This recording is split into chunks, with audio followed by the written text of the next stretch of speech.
Waheguru Ji Ka Khalsa, Waheguru Ji Ki Fateh.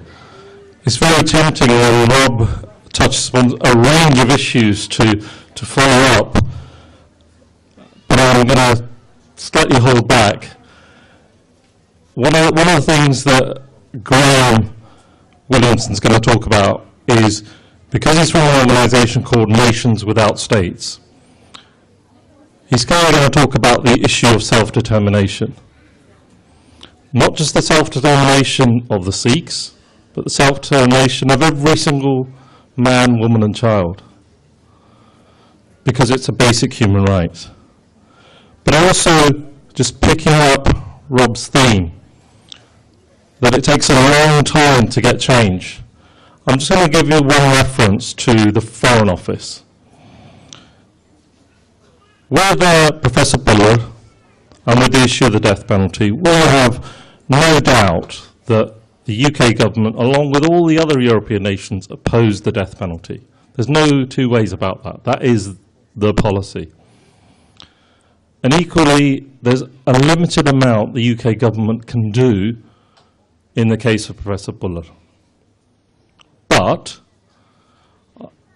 I was actually abroad when Hugo Swire, the foreign minister, met with some Sikh representatives in early August.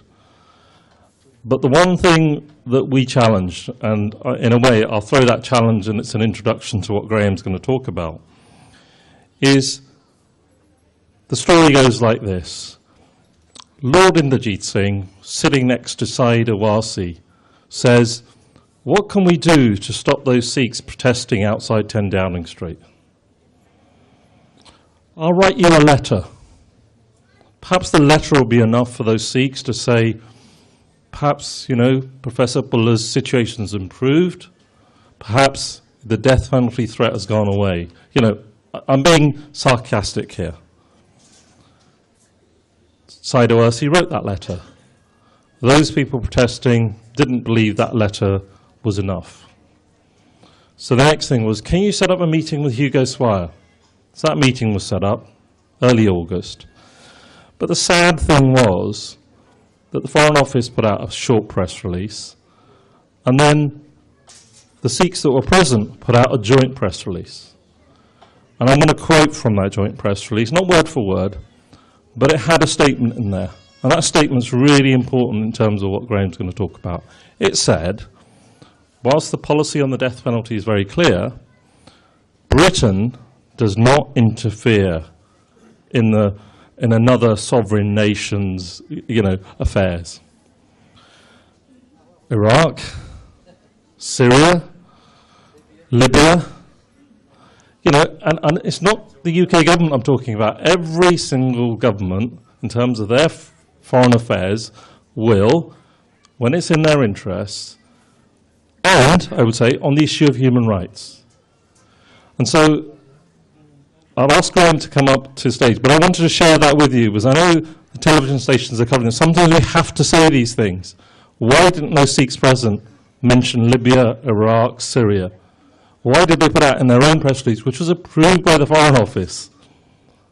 And that's the mentality our Sikhs have developed, a Galani mentality, not to talk the truth on what the issues are. And in one sense, that is the battle we have with the Foreign Office. They don't want to meet us to talk about the Dastar issue because they think we believe in a homeland. They are so blinkered. And we met one of the special advisors to the Deputy Prime Minister who deals with the Foreign Office and said this: we think it would be really good if the Foreign Minister had a regular engagement with the Sikh community. Not the Sikh Federation, the Sikh community. Because there are lots of issues that we want to discuss with our government. Not many of you know, the Jewish community meets on a quarterly basis with the Foreign Minister. The Jewish community also have a state. So despite having the Israel there, they are still putting pressure and lobbying every 3 months. A question is going to be put to Foreign Minister: how often have they engaged with the Sikh community in the last 10, 15 years? And the last serious engagement was with Mike O'Brien when he was the foreign minister. And that was because India and Pakistan were potentially going to go to war, and their worry was that that war would be fought in Punjab. And they were worried about what would happen basically in towns and cities like this. So I think it's really important that we start to engage with the real issues when it comes to foreign affairs. So could I ask Graham Williamson, I know he's going to talk about the issue of self-determination, to speak for 6 or 7 minutes. And I do apologise for going on, but I just felt that it was really important to clarify that, not just for our politicians, because I think they're more familiar with these issues, but for all of us, that we shouldn't just take statements. The Foreign Office would never put that statement out themselves, because there'll be so many people that will say it's wrong. But why do Sikhs do that? Waheguru Ji Ka Khalsa, Waheguru Ji Ki Fateh.